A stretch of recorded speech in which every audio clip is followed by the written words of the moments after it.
అన్నయ్య అన్నయ్య అన్నయ్య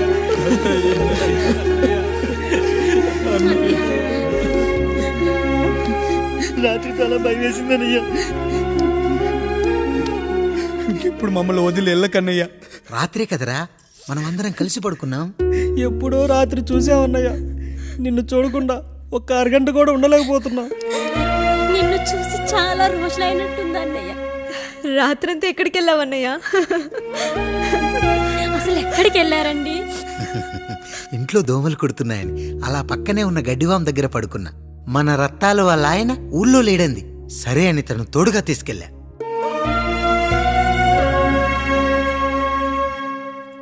మీ సావుకటే మీ కుటుంబం నుంచి మిమ్మల్ని విడదీయాలయ్యా. అప్పటి వరకు మేము కళ్ళు తెరిస్తే మా కళ్ళ ముందు ఉండాలి, కళ్ళు మూస్తే మా కళ్ళలో ఉండాలయ్యా. నమస్కారం రాయుడు గారు.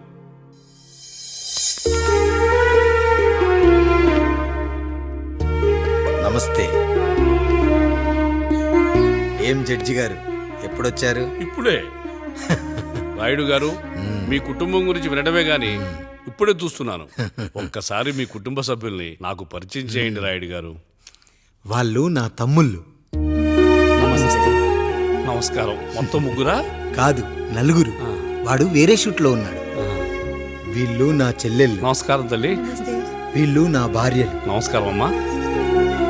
వీళ్ళు నా బంధువులు. నమస్కారం. నా జీవితంలో ఎంతో ముఖ్యమైన, ఆ, ఇష్టమైన, ప్రాణమైన ఆ. మరో మనిషిని మీకు పరిచయం చేయాలి. ఆవిడే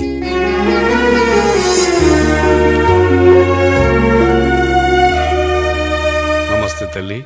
ఆవిడ మా పని మనిషి. ఆ? తను వాళ్ళ అమ్మాయి. నాకు కూతురు లాంటిదే. ఆహా.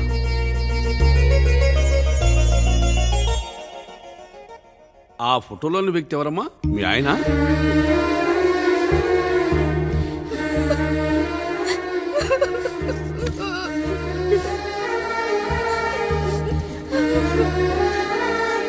చనిపోయారా? అయ్యో లేదండి. ఎక్కడ పడితే అక్కడ, ఏది పడితే అది వాగుతున్నాడని పోలీసులు నగర బహిష్కరణ చేశారండి. మళ్ళా ఎప్పుడొస్తాడు? నెక్స్ట్ సీన్కి వచ్చేస్తాడండి. ఈ అనుబంధాలు, ఆప్యాయతలు చూసిన తర్వాత నాకు ఒక కోరిక కలుగుతుంది రాయుడు గారు. మీరు కాదనరనే ధైర్యంతో అడుగుతున్నాను. అడగండి. నాకు ఒక్కతే కూతురు. ఆమెను మీ కుటుంబంలో సభ్యురాలుగా చేసుకుంటారని. తప్పకుండా. నా భార్యలకు అభ్యంతరం లేకపోతే తనను నేను పెళ్లి చేసుకుంటా.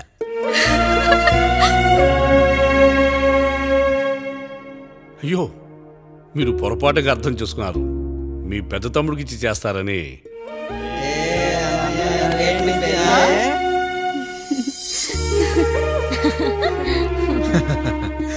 తప్పకుండా తప్పకుండా ఒక మంచి రోజు చూసుకొని మీ ఇంటికి అమ్మాయిని చూసుకోవడానికి వస్తాం. ధన్యుణ్ణి రాయుడు గారు, ధన్యుణ్ణి. రండి రండి రాయుడు గారు. మీలాంటి పెద్దలు మా ఇంటికి వచ్చి మా అమ్మాయిని మీ కోడలుగా చేసుకోవటం. ఇంకా రాయుడు గారు ఏంటి బావగారు? బావగారు అని పిలవండి. సంతోషం. రండమ్మా. త్వరగా అమ్మాయిని పిలిపించండి. మా వాడు అసలే ఆగలేకపోతున్నాడు. మా వాడు చిన్నప్పటి నుంచి అంతేనండి. కక్కొచ్చినా ఏమొచ్చినా ఆపుకోలేడు. త్వరగా మీ అమ్మాయిని పిలిపిస్తే ఆ కళ్యాణం ఏదో చేసేద్దాం. అమ్మా జయమాలిని, అమ్మాయిని చూసురా.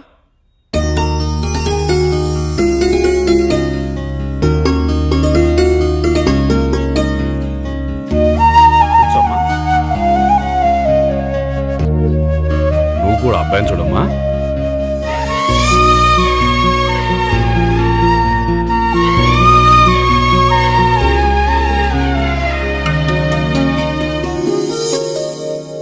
మా అమ్మాయి అని చెప్పుకోవడం కాదు కానీ అసలు ఈ కాలపిల్ల కాదు బావగారు. రాత్రంతా బయట తిరిగినా కోడి కుయ్యకు ముందు ఇంటికి వచ్చేస్తుందండి. మళ్ళా ఊరంతా నిద్రలేగిస్తే తప్పుగా అనుకుంటారు కదా. తను తిరిగే స్నేహితుల్లో పచ్చి తాగుబోతులు, తిరుగుబోతులు ఉన్నారు. కానీ ఆ విషయాన్ని తన మనసులోనే పెట్టుకుంటుంది కానీ స్నేహితుల గురించి ఎప్పుడూ చెడుగా చెప్పింది లేదు బావగారు. దీని చిన్నప్పుడే నా భార్య కారు డ్రైవర్తో కలిసి పక్క సందులోనే కూరగాయల మార్కెట్కి వెళ్ళి తప్పిపోయారు. అప్పటి నుంచి ఎంత వెతికించినా మా డ్రైవరు కనపడలేదు, నా భార్య దొరకలేదు.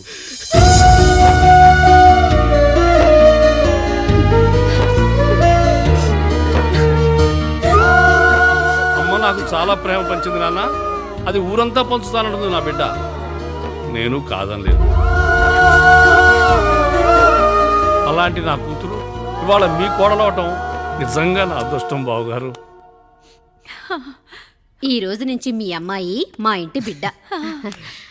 అమ్మాయి నచ్చిందా బాబు? నచ్చిందా?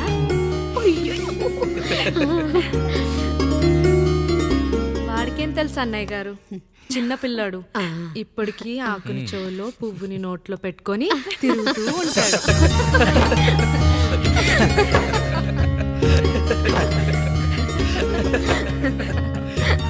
ఇకంత శుభం అన్నమాట. ఇక తాంబూలాలవి మార్చుకుందాం. ఒక నిమిషం ఆగి, నేను చెప్పేది నువ్వే. ఒకసారి నా మాట విను. నేను చెప్పేది నేను ఒక్క క్షణం కూడా ఉండను. ప్లీజ్. అమ్మా శారదా, పెద్దవాళ్ళు వచ్చారమ్మా, మనల్ని చూస్తున్నారు. అమ్మాయికి పెళ్లి చూపురమ్మా. ఈ టైంలో నువ్వు ఇలా అలర్ట్ చేస్తే దాని జీవితం నాశనం అవుతుంది తల్లి. లోపలికి వెళ్ళు, తర్వాత మాట్లాడదాం. ఇక్కడ మీ కోడలు కాపురం కాలిపోతుంటే మీరు ఆ మంటల్లో మీ కూతురు పెళ్లికి కాఫీలు పెట్టిస్తున్నారా? ఈ ఇంట్లో నేను ఇంకొక క్షణం కూడా ఉండను. ఒక్క నిమిషం తల్లి, అసలు ఏం జరిగిందో నాకు చెప్పమ్మా. ఈయన మంచోడని 6 నెలల క్రితం నాకు పెళ్లి చేశారు. మొదట్లో బాగానే ఉన్నాడు, ఆ తర్వాత ఒక రోజు మందు కొట్టాడు.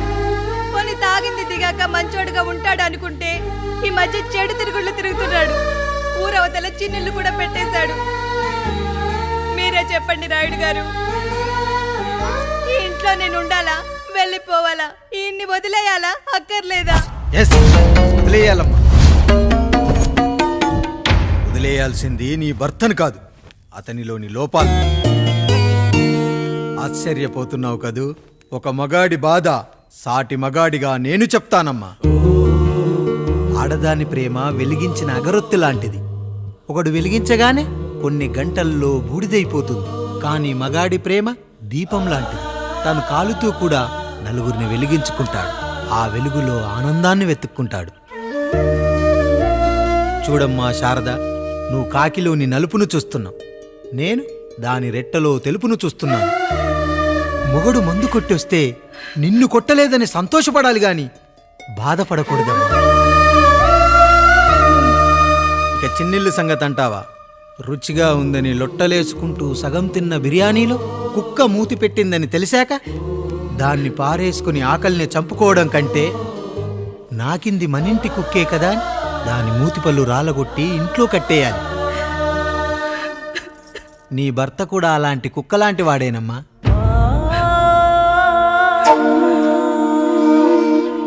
ఆడదానికి వయసొచ్చాక 3 ముళ్ళేసుకొని 90 ఏళ్ల జీవితం గురించి కలలు కంటుంది. అదే మగాడు 3 ముక్కలాడి 90 ml మందేయాలని కలలు కంటాడు. హౌస్లోనికి హౌస్ కీపింగ్కి తేడా తెలియని అమాయకపు జాతమ్మా మా మగజాతి. పండగ పూట తినే పాయసం రుచి గురించి మీకు తెలిసి ఉండొచ్చు. కానీ గర్లం కంటే చేదుగా ఉన్న బ్రాందీని కక్కలేక మింగలేక తాగే ఆ బాధ ఒక్క మగాళ్లకు మాత్రమే తెలుస్తుంది. కష్టాల్లో ఓదార్చిన మందును సుఖాల్లో మర్చిపోకూడదని తాగడమే కాని మాకు మాత్రం తాగాలని ఆశుంటుందా తల్లి? చివరిగా ఒక్క మాట, కష్టాలు పొంగల్లో మిరియాల్లా మనకే వస్తాయి, కానీ సంతోషాలు ఉప్మాలో జీడిపప్పులా పక్కనోడుతూ ఉంటాయి. ఎదుటివాడి ఉప్మాలో కూడా పనికిరాని కరివేపాకుంటుందని సర్దుకుపోవడమే జీవితమమ్మా. రాయుడు గారు, నన్ను క్షమించండి. రాయుడు గారు, నన్ను క్షమించండి. నా తప్పు నేను తెలుసుకున్నాను. ఈ రోజు నా 2 బిడ్డల జీవితాన్ని కాపాడారు రాయుడు గారు. ఈ శుభ కార్యక్రమాన్ని కూడా మీరే జరిపించండి. తప్పకుండా.